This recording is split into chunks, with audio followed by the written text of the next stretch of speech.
Hello and welcome back to another video. ഇപ്പോൾ നമുക്കറിയാം Israel Palestine conflict പതിറ്റാണ്ടുകളായിട്ട് നടക്കുന്ന ഒരു ഓൺഗോയിങ് കോൺഫ്ലിക്റ്റാണ്.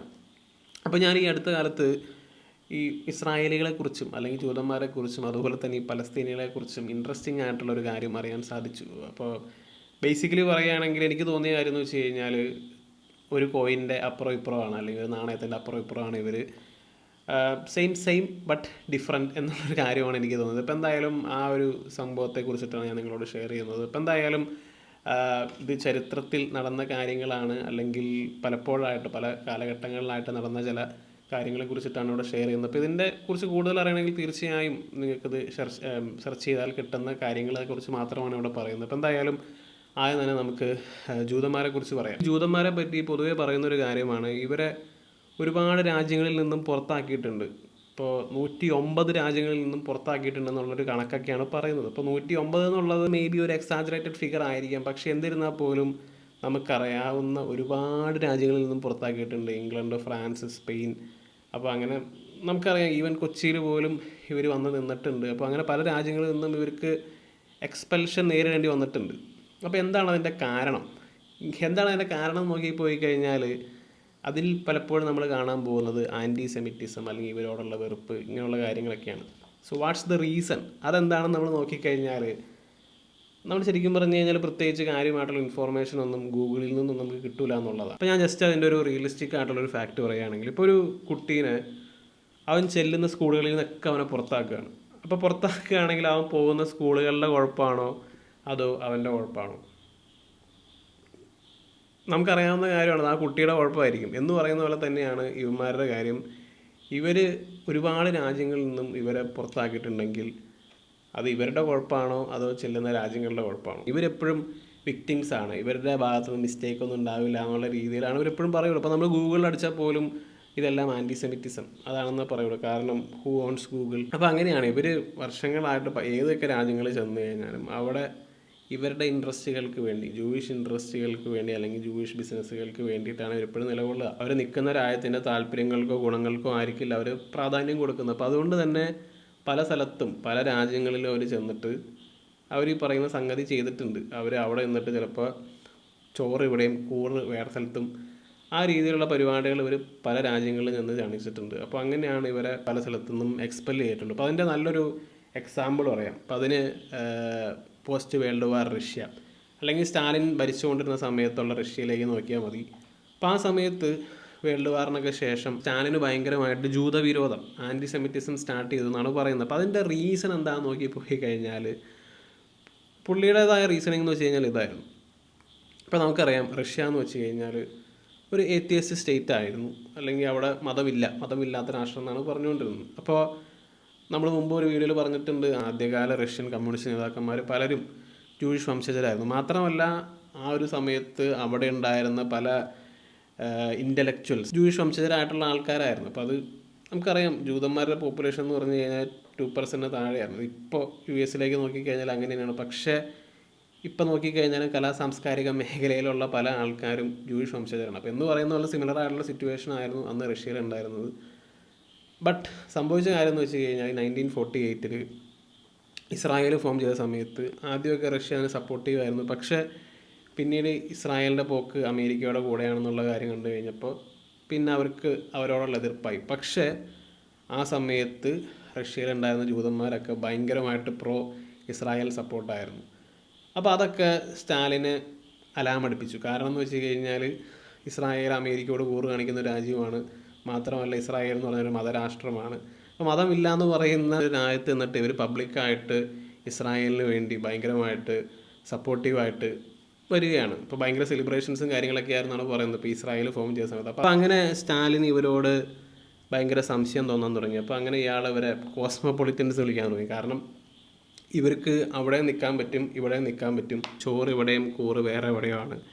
അപ്പോൾ അങ്ങനെ ഒരു സംഭവം ആ സമയത്ത് ഉണ്ടായിട്ടുണ്ട്. പിന്നെ ഡോക്ടേഴ്സ് പ്ലോട്ട് എന്നൊക്കെ പറയുന്ന ഇവർക്കെതിരെയുള്ള, ഈ ജൂതന്മാർക്കെതിരെയുള്ള ചില സംഗതികളൊക്കെ ഉണ്ടായിട്ടുണ്ട്. അപ്പോൾ എന്തായാലും ഇത് അന്ന് റഷ്യയിൽ സംഭവിച്ചൊരു കാര്യമാണ്. അപ്പോൾ ഇതാണ് ഇതിൻ്റെ ഒരു എക്സാമ്പിൾ പറയുകയാണെങ്കിൽ, ഈ ഒരു ജൂയിഷ് ഇൻട്രസ്റ്റ് അല്ലെങ്കിൽ ജൂയിഷ് താല്പര്യങ്ങൾക്ക് വേണ്ടി അവരങ്ങോട്ടും ഇങ്ങോട്ടും ചാടിക്കൊണ്ടിരിക്കും. ഇപ്പോൾ ഇപ്പോഴും US നടന്നുകൊണ്ടിരിക്കുന്ന ഒരു സംഗതി എന്ന് പറഞ്ഞാൽ അതാണ്.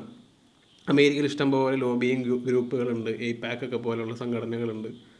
അപ്പോൾ അവരൊക്കെയാണ് അമേരിക്കയിൽ നിന്നും ഇസ്രായേലിലേക്ക് സഹായം, ഇങ്ങനെയൊക്കെ പറഞ്ഞ് ബില്യൺ കണക്കിന് ഡോളർ അമേരിക്കയിൽ നിന്ന് ഇസ്രായേലിലേക്ക് സഹായമായിട്ട് വിടുന്നുണ്ട്. ഇപ്പോൾ വലിയ രീതിയിൽ അതിനെ ആൾക്കാർ ചോദ്യം ചെയ്യുന്നുണ്ട് എന്നുള്ളതാണ്. അപ്പോൾ ഇതൊരു ഓൺ ഗോയിങ് പ്രോസസ്സാണ്, നൂറ്റാണ്ടുകളായിട്ട് നടക്കുന്നൊരു ഓൺ ഗോയിങ് പ്രോസസ്സാണ്. ഇനിയിപ്പോൾ പലസ്തീനിയൻസിൻ്റെ കാര്യത്തിലേക്ക് വരാം. പലസ്തീനിയൻസിൻ്റെ കാര്യത്തിലേക്ക് വരുമ്പോഴാണെങ്കിലും ചരിത്രത്തിൽ നടന്ന ചില റിയൽ ഇൻസിഡൻറ്റുകളെ കുറിച്ച് പറയാം. അപ്പോൾ അങ്ങനെ ഇസ്രായേൽ ഫോം ചെയ്ത് കഴിഞ്ഞപ്പോൾ ഒത്തിരി പലസ്തീനിയൻസിന് അവരുടെ നാട് വിട്ടു പോകേണ്ടി വന്നു. അപ്പോൾ അതിനകത്ത് കുറേ പേരൊക്കെ പല പല രാജ്യങ്ങളിലേക്കോ, അപ്പോൾ അതിനകത്ത് വൺ ഓഫ് ദി രാജ്യങ്ങളിലൊന്നായിരുന്നു ജോർദൻ ഇവരെ ആക്സെപ്റ്റ് ചെയ്യാൻ റെഡിയായിരുന്നു. അപ്പോൾ അങ്ങനെ ഇവർ ജോർദനിലേക്ക് വന്നിട്ട് ഇവർ ജോർദനിലൊരു ഏരിയ ഇവർ കൈയടക്കി. അവരൊരു ഇൻഡിപെൻഡൻറ്റ് റൂള് പോലത്തെ ഒരു സംഗതിയൊക്കെ അവിടെ സ്ഥാപിച്ചു എന്നാണ് പറയുന്നത്. അപ്പോൾ മാത്രമല്ല അവരവിടെ നിന്നിട്ട് ഇസ്രായേലിനെതിരെ ഫൈറ്റ് ചെയ്യാനൊക്കെ തുടങ്ങി. പിന്നെ പതുക്കെ ഇവരുടെ ഒരു സ്ട്രാറ്റജി അവർ മാറ്റാൻ തുടങ്ങി. പതുക്കെ ജോർദാൻ്റെ കൺട്രോള് അവരിലേക്ക് നേടിയെടുക്കണം എന്നുള്ളൊരു ചിന്ത അവർക്ക് വന്നു. അപ്പോൾ ഇങ്ങനെ ഈ ഒരു കാര്യം ജോർദാനിലെ രാജാവിന് മനസ്സിലായി. അപ്പോൾ അങ്ങനെ പുള്ളിക്കാരൻ മിലിറ്ററീനെ വിട്ട് ഒരു ആക്ഷൻ ഇവർക്കെതിരെ എടുക്കാൻ തുടങ്ങി. അപ്പോൾ അങ്ങനെയാണ് ഓപ്പറേഷൻ ബ്ലാക്ക് സെപ്റ്റംബർ എന്ന് പറയുന്ന ഒരു സംഗതി 1970s സംഭവിച്ചൊരു കേസാണ്. അപ്പോൾ അങ്ങനെ ജോർദാനിലെ മിലിറ്ററിയും പലസ്തീനിയൻസും തമ്മിൽ ജോർദാനിൽ വെച്ച് ഫൈറ്റ് ഉണ്ടായി. അപ്പോൾ അങ്ങനെ നിരവധി ആയിരക്കണക്കിന് പലസ്തീനിയൻസ് മരണപ്പെട്ടു. അപ്പോൾ അങ്ങനെ അവർക്ക് ജോർദാനിൽ നിന്ന് വിട്ട് പോകേണ്ടി വന്നു. പിന്നീട് അവർ പോയത് ലെബനനിലേക്കാണ്. ലെബനനിൽ ചെന്നു. അവിടെ ചെന്നിട്ടും അവിടെ ഒരു ആഭ്യന്തര യുദ്ധം, സിവിൽ വാർ ഇവർ കാരണം സ്റ്റാർട്ടായി എന്നുള്ളതാണ്. അപ്പോൾ അതിനുശേഷം പിന്നീട് ഒരു 20 വർഷങ്ങൾക്ക് ശേഷം കുവൈറ്റിൽ നടന്നൊരു സംഭവമാണ്. 91 കുവൈറ്റ് വാറിന് മുമ്പ് അവിടെ ഏതാണ്ട് 3 ലക്ഷത്തോളം പലസ്തീനിയൻസ് ഉണ്ടായിരുന്നു. അപ്പോൾ അവർക്ക് ഈ പറയുന്ന പോലെ അഭയം കുവൈറ്റ് കൊടുത്തു എന്നുള്ളതാണ്. അവർക്ക് അവിടെ നിൽക്കാനും അതുപോലെ ജോലി ചെയ്യാനൊക്കെയുള്ള അനുവാദം കുവൈറ്റ് കൊടുത്തു.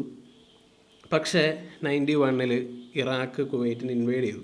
കുവൈറ്റിനെ കയറി ആക്രമിച്ച് കൈയടക്കാൻ നോക്കിയ സമയത്ത് അവിടെ നിന്ന പലസ്തീനിയൻസൊക്കെ ഇറാഖിനെ സപ്പോർട്ട് ചെയ്തു. അതൊന്ന് ആലോചിച്ച് നോക്കി. ഒരു രാജ്യത്ത് നിന്നിട്ട് മറ്റൊരു രാജ്യം ഇൻവേഡ് ചെയ്യുമ്പോൾ അവർക്ക് വേണ്ടി സപ്പോർട്ട് കൊടുക്കണം. മാത്രമല്ല ആ സമയത്തുള്ള പലസ്തീനിയൻ ലിബറേഷൻ ഓർഗനൈസേഷൻ PLOയുടെ തലപ്പത്തിരുന്ന യാസർ അറാഫത്തും പബ്ലിക്കലി ഈ ഒരു സംഭവത്തിനെ സപ്പോർട്ട് ചെയ്തു, അല്ലെങ്കിൽ ഇറാഖിൻ്റെ ഇൻവേഷനെ സപ്പോർട്ട് ചെയ്തു. അപ്പോൾ ഇവർ ഇത് ചെയ്യാൻ കാരണം എന്ന് വെച്ച് കഴിഞ്ഞാൽ ഇവർ വിശ്വസിച്ചുകൊണ്ടിരുന്നത് ഇറാഖിൻ്റെ സപ്പോർട്ടോടുകൂടി ഇസ്രായേലിനെ അടിച്ച് തോൽപ്പിക്കാം. അപ്പോൾ അങ്ങനെ അതുകൊണ്ടാണ് ഇവരുടെ പലസ്തീനിയൻ ഇൻട്രസ്റ്റുകൾക്ക് വേണ്ടിയിട്ട് ഇവർ നിന്ന രാജ്യത്തിന് എതിരെ നിന്നു എന്നുള്ളതാണ്. അല്ലെങ്കിൽ ചോറ് ഇവിടെയും കൂറ് അവിടെയും എന്നുള്ളൊരു സിറ്റുവേഷൻ വീണ്ടും അവിടെ സംഭവിച്ചു. പക്ഷേ ഈ ഒരു കാര്യത്തിലേക്ക് വന്നപ്പോൾ US ഒക്കെ ഇടപെട്ട് ഇറാഖിനെ ഓടിച്ചു. അങ്ങനെ കുവൈറ്റ് വീണ്ടും ഫ്രീ ആയി. അപ്പോൾ ആ സമയത്ത് കുവൈറ്റികൾക്ക് മനസ്സിലായി ഇവന്മാർ ഇവിടെ നിന്നിട്ട് നമ്മുടെ പുറകിൽ നിന്ന് കുത്തിയ ആൾക്കാരാണ്, അപ്പോൾ അതുകൊണ്ട് ഇവന്മാരെയൊക്കെ ഓടിച്ചേക്കാന്നുള്ള കാര്യം കുവൈറ്റികൾക്ക് മനസ്സിലായി. അപ്പോൾ അങ്ങനെ പലസ്തീനിയൻസ് അവിടെ ഉണ്ടായിരുന്ന പലസ്തീനിയൻസിനെ ഓടിക്കാനായിട്ട് കുവൈറ്റുകൾ തീരുമാനിച്ചു. അപ്പോൾ അങ്ങനെ 3 ലക്ഷത്തോളം പലസ്തീനികൾക്ക് കുവൈറ്റ് വിട്ട് പോകേണ്ടി വന്നു എന്നുള്ളതാണ്. അപ്പോൾ ഇങ്ങനെ പല രാജ്യങ്ങളിൽ ജോർദാൻ, ലെബനൻ, കുവൈറ്റ്, അപ്പോൾ ഇങ്ങനെ പല രാജ്യങ്ങളിൽ ഈ ഒരു സംഗതി, അല്ലെങ്കിൽ ഇവരവിടെ ചെന്ന് കഴിഞ്ഞാൽ അവിടെ ഒരു സ്റ്റേറ്റ് വിത്തിൻ എ സ്റ്റേറ്റ് എന്നുള്ളൊരു സംഗതി ഇവർ ചെയ്യാൻ തുടങ്ങി. അവിടെ ചെന്ന് കഴിഞ്ഞാലും അവിടെയൊക്കെ യുദ്ധങ്ങളും ആഭ്യന്തര പ്രശ്നങ്ങളും കലാപങ്ങളും പ്രശ്നങ്ങളൊക്കെയാണ്. അതോടുകൂടിയാണ് പല അറബ് രാഷ്ട്രങ്ങളും ഇവരെ അടുപ്പിക്കാതെ. ഇപ്പോൾ ഈ ഈജിപ്റ്റ് പലസ്തീൻ ബോർഡർ നോക്കിക്കഴിഞ്ഞാൽ കാണാം ഹെവിലി ഗാർഡനായിട്ടുള്ള മൾട്ടി ലെയർ പ്രൊട്ടക്ഷനൊക്കെ ഉള്ള ഒരു ബോർഡറാണ്. അതിൻ്റെ കാരണം എന്ന് വെച്ചാൽ ഇതാണ്, ഇവരോട് ഇങ്ങോട്ട് വരണ്ടെന്നുള്ളൊരു നിലപാടാണ് ഇവരെല്ലാം എടുക്കുന്നത്. അപ്പോൾ അതാണ് ഈ രണ്ട് കൂട്ടരാണെങ്കിലും അവരവരുടെ ഇൻട്രസ്റ്റുകൾക്ക് വേണ്ടിയിട്ടാണ് ചരിത്രത്തിലുടനീളം പ്രവർത്തിച്ചിട്ടുള്ളതെന്നുള്ള കാര്യം നമുക്ക് നോക്കിക്കഴിഞ്ഞാൽ കാണാൻ പറ്റും. 2 sides of the same coin, ഒരു കോയിൻ്റെ അപ്പുറം ഇപ്പുറമാണ് ഇവർ രണ്ടുപേരും. അപ്പോൾ എന്താണ് നിങ്ങളുടെ അഭിപ്രായങ്ങളുള്ള കാര്യം തീർച്ചയായും കമൻ്റായിട്ടിടുക. മറ്റൊരു വീഡിയോയുമായി വീണ്ടും കാണാം.